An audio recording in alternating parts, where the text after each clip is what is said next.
explain the phenomenon of Trump. I think that he is counter to the stereotype over the years. I think that he speaks in a way that appeals to not just Americans, but I think many people around the world it's not a simplicity, but it cuts through. Let's talk about former United States men's national team player Alexi Lalas. President Trump voiced support for the U.S., Mexico, Canada joint bid to host the World Cup 2026 when he tweeted, "The U.S. has put together a strong bid with Canada and Mexico for the 2026 World Cup. It would be a shame if countries that we always support were to lobby against the U.S. bid. Why should we be supporting these countries when they don't support us, including at the United Nations?" Now, was this a threat?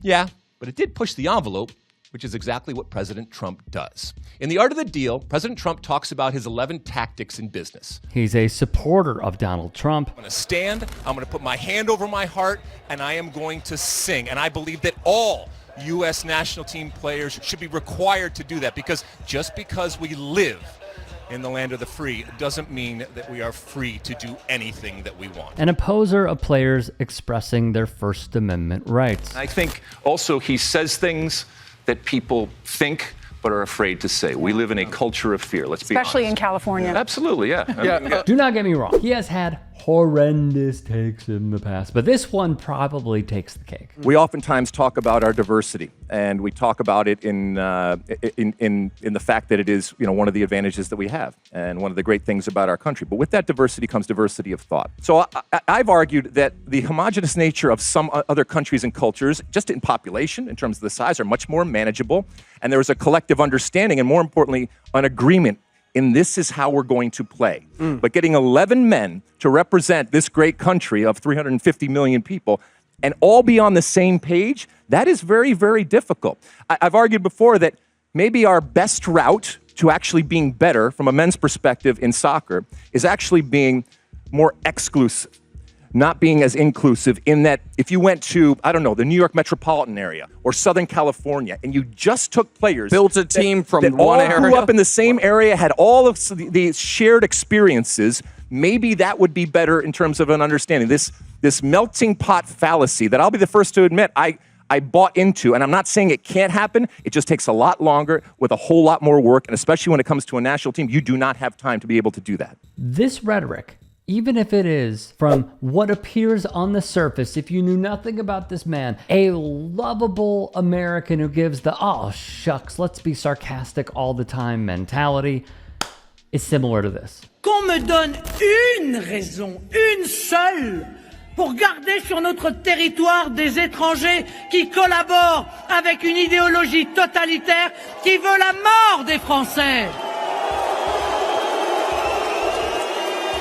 Take Marine Le Pen, a far-right darling who has lost multiple elections that would undoubtedly draw support from Lalas. She's the daughter of Jean-Marie Le Pen, the same man who said, when 6 million Jews died in the Holocaust, and I quote, "It was just a detail of history." He would also attack his country's national team using blatant racism and buzzwords that cater to only those with a bigoted mindset. Jean-Marie said France cannot recognize itself in the national side, and that maybe the coach exaggerated the proportion of players of color and should have been a bit more careful. When Zinedine Zidane was a fixture, he called the team, and I quote, "Black, blanc, et bleu." That translates to black, white, and Arab. As you can see, France was a multicultural team at the time of these critiques, and they won the World Cup. Then his daughter, Marine Le Pen, who's now a popular politician in the right wing in France,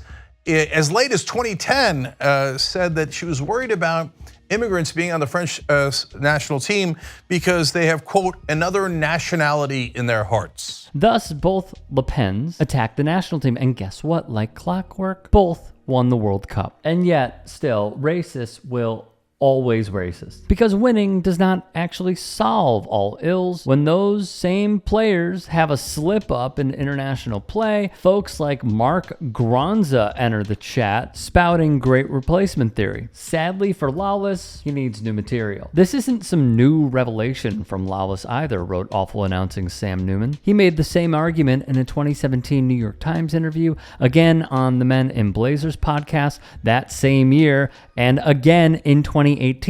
At this point, it feels like it's his go-to talking point, a stump speech he dusts off every few years, despite the backlash that always follows. Newman would then link to a must-read piece from Parker Cleveland, which printed in part. Lalas discounts the way that being from an underrepresented background in the upper levels of soccer in the United States excludes players by means that are beyond their control. By conflating social diversity and variation in soccer styles, Lalas is masquerading exclusion as colorblindness. Before the 2014 World Cup, the Washington Post published a study that would conclude there is a positive relationship between diversity and performance that is visible even among the very best teams in the world. Teams that eschew international talent to cultivate solely homegrown are likely to come up short on the world's biggest stage. The article would go on to say, surprisingly, we find no evidence of diminishing returns to diversity. It almost always helps to enhance the pool of styles available on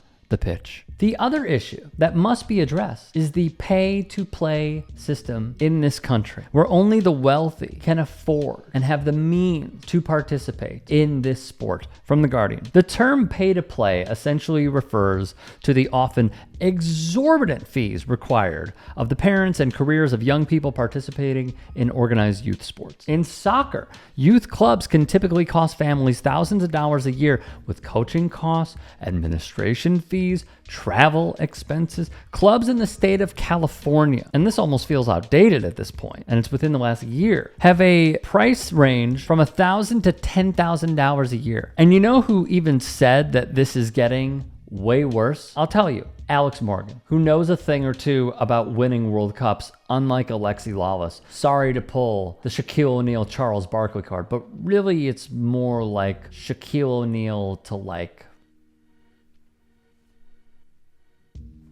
I don't want to disrespect any NBA guys, to a cup of coffee. To a guy who had a cup of coffee in the league. That's what it is. Because Alexi Lalas might be viewed as this super successful player, which, hey, playing in Italy, I think he did have a successful career. But when we're talking about winning, not necessarily on the right side of that. But what really strikes me is at this point in time, when companies are rolling back diversity, equity, and inclusion efforts, we see the most powerful people in the country, all the way up to the president, talk about rolling back and eroding DEI practices. And how intrinsically linked this man is to the current administration and Ron DeSantis and the things that he supports. And echoing those same talking points, just using it in what he thinks is a sporting format, is grotesque. It's disgusting, man. This is probably the same guy who says we need to keep politics out of sports. And yet here he is doing the exact same thing without even realizing it. I have gone after this man previously because I feel that when someone is out of line and factually inaccurate in the things that they say, especially when they are one of the highest paid pundits in the sport and has been given opportunity after opportunity with two of, not some of, but the biggest networks in this country, and continues to spout falsehoods, it should be fact-checked. It should be criticized. It should be demeaned. This is disrespectful on so many levels, and yet for Alexi Lalas, don't forget, he is going to provide you with analysis for the 2025 Gold Cup and then the World Cup as well, so enjoy.